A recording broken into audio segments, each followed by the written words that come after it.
County School District employees suing the district alleging retaliation and mismanagement of money. Yeah, crisis in the classroom. Investigative reporter Tiffany Lane spoke with the technology director this morning, and she joins us now live in studio with all the details. LaToya and Dana, Rick Allen still works for the district, but he tells me that through his lawsuit, he wants to make sure the nearly 300,000 students in CCSD are a priority. And he says in his efforts, he's been retaliated against and seen, quote, gross management of public funds. Now, this lawsuit stands out at a time when the district is facing a possible budget deficit, with one of the reasons mentioned by CCSD leaders being cybersecurity costs.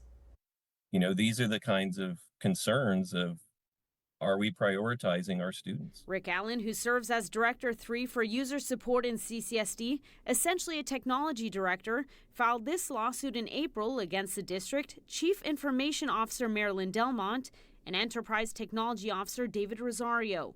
The lawsuit touches on several issues, including mismanaging millions of dollars and retaliation when Allen spoke out about budgetary issues and other instances he felt were inappropriate by management, according to that document. Within the complaint, you know, the many things that have happened.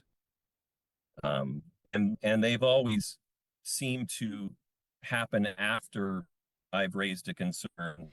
For example, the complaint says that in August of 2022, Allen told Delmont about a, quote, gross mismanagement and waste involving a team manager who Allen alleges was falsifying records and not tracking millions in technology purchases and inventory.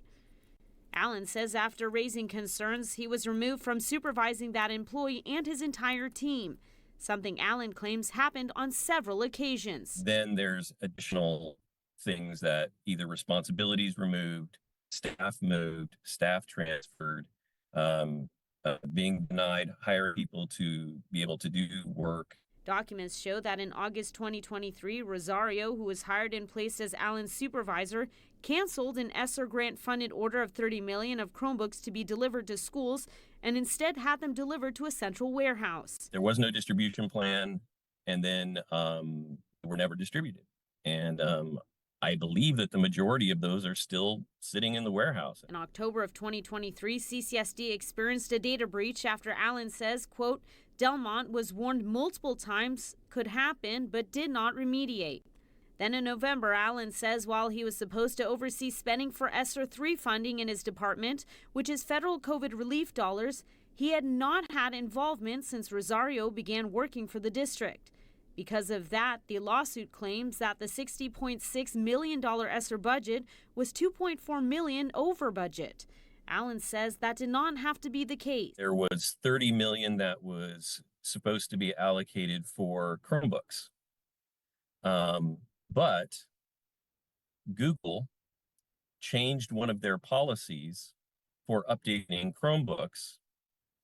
And that meant that school districts would save a lot of money because they didn't have to replace the Chromebooks as soon. He says there was also $2.4 million for an antivirus program that did not need to be renewed, as well as $15.3 million in the budget dedicated to site-based technicians that was not needed because those would be paid by schools themselves.